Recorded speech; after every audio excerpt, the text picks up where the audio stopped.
It is a beautiful, hot and humid day in Georgia.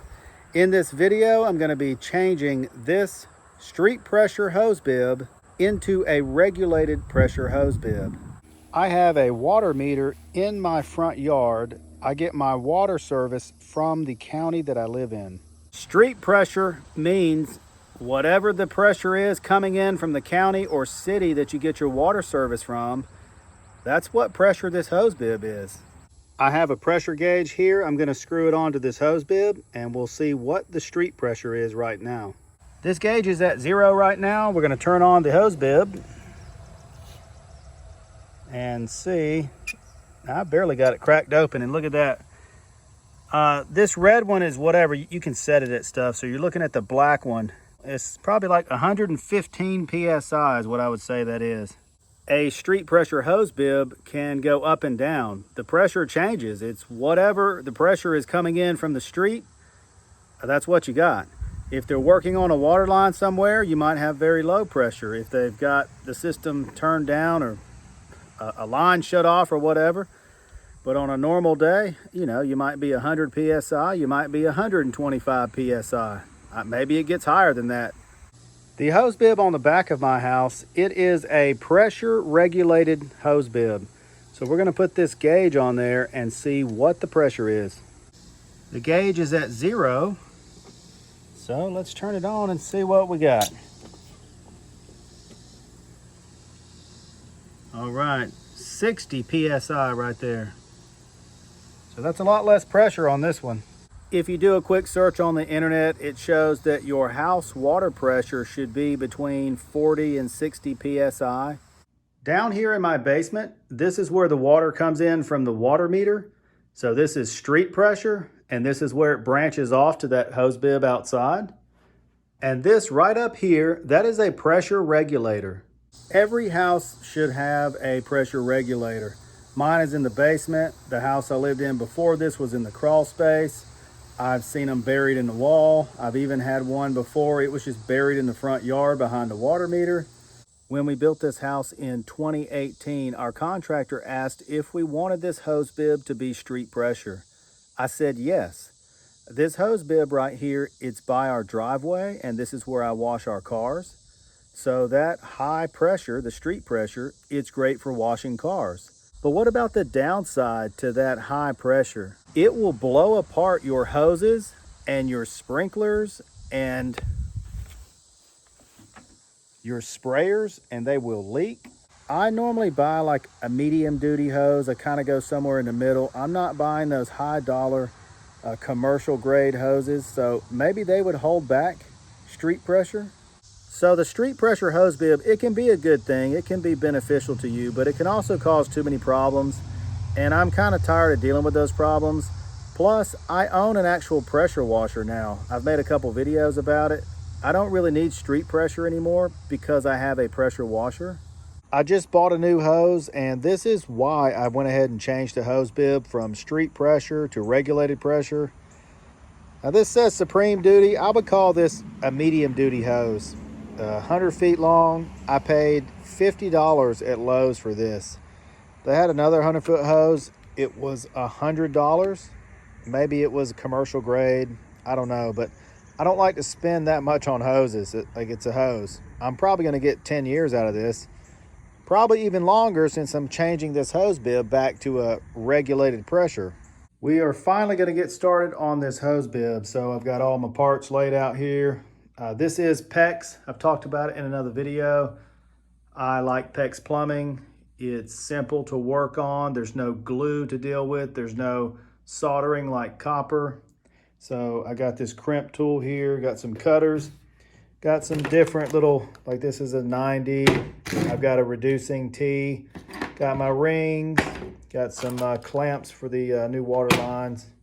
This is the main shutoff for the water at my house. So we're going to turn that off. I'm going to go outside and open up this hose bib, see if we can get some of the water to drain out so it doesn't go everywhere when we cut the lines open. So miserable out here. It's like 95 degrees, the beginning of August. We'll open this up.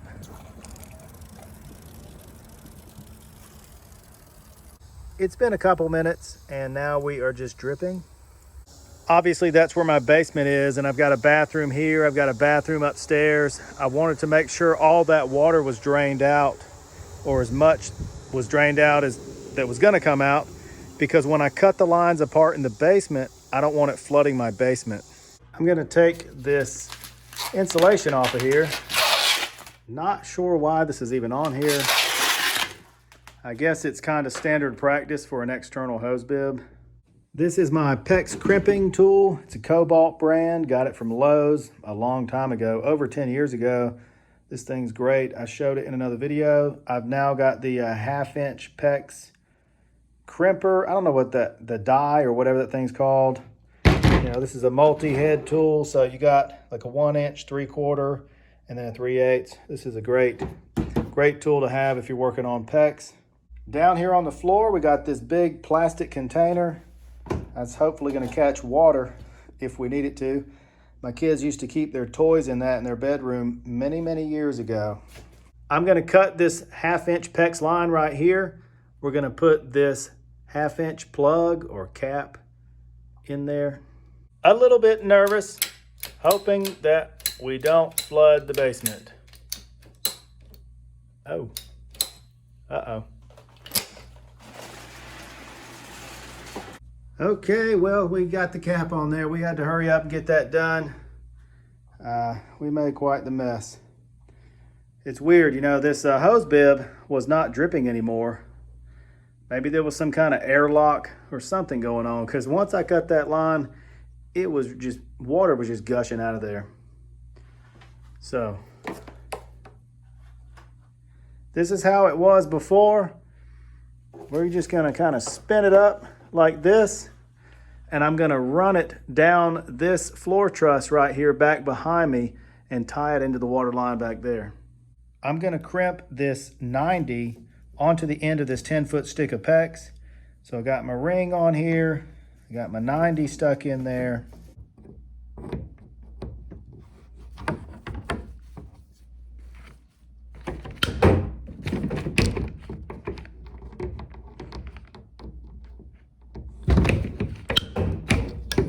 I've got my line coming up here now at an angle. I've got my 90 all crimped in there, got a clamp on it. We got a clamp right there. Okay, so there we go, coming down here, got a couple of clamps, 3 clamps, and we're gonna tie into the water line right there. We're gonna put a T in this line right here. You can see I've marked it with some marker. I've also got a mark on the 1/2", so we're gonna cut that first. I've got my T, I guess you call this a reducing T because it goes from 3/4 to 1/2". I went ahead and put it in the 1/2" line and crimped that down, because now I have to replace this die in my crimper with a 3/4 so we could do the bigger line.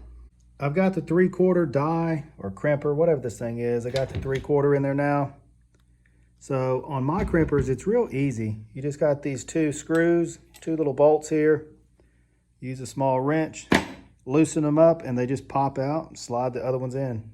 I'm pretty nervous right now. I've got my bucket on this table here, and we are about to cut this line up here and put that T in there. So I'm just gonna have to hurry up and do it and throw it together, because I feel like there's gonna be a bunch of water rushing down into the basement.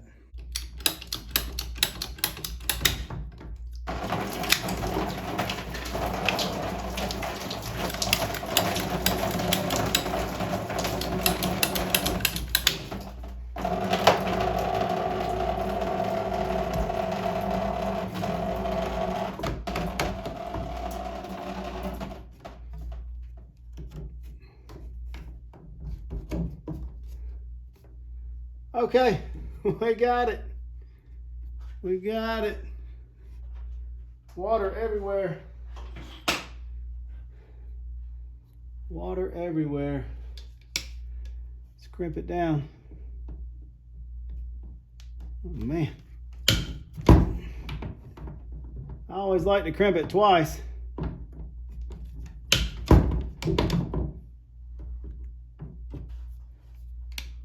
this where I can see it.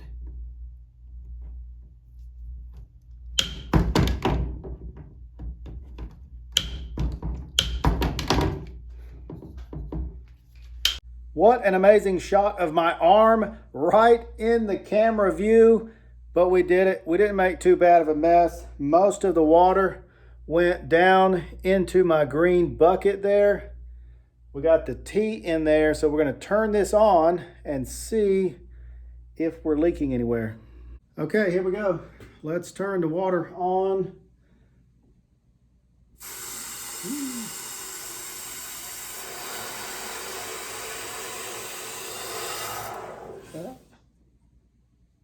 So far, so good. I don't see any leaks. Now that's where the water line used to go. So we put a cap right there. Got it coming up here, coming down here, teed in here. And there's my pressure regulator. So of course there's a bunch of different ways I could have run it. I just thought securing it along this floor joist would be a pretty good idea. So now this hose bib should be regulated by this pressure regulator. Let's turn this on and check it out. Ooh. Okay. Well, it works. Now we're going to put our gauge on there, see what the pressure is. It is so bright out here. The sun's right behind my back. You see the gauge is at 0. Now this read 115 last time I checked it. So, okay, that's interesting. It's at like 42, 46 maybe. The hose bib on the back of the house was showing 60 PSI. It did not have this little vacuum breaker on there. I don't even know what this thing is for. But let's take this thing off of here. And now let's try. Let's see what the pressure is without that vacuum breaker. Okay, we're at 0. And we are up to, sun is so bright. It's still the same. It's about 48, maybe. Probably like 46, 48 PSI. Now I'm curious. We're gonna check the back of the house again real quick. No vacuum breaker on this one, which it doesn't seem to matter. I wonder. Okay, the gauge is at 0. Yeah, this is about the same. Like 48, 50, maybe it's about 50. So they're about the same.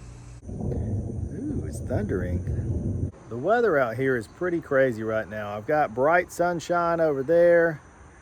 I've got thunderstorms over here.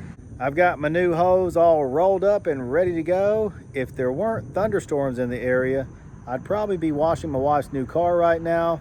That's gonna wrap it up for another exciting project. If you made it this far in the video, thanks for watching.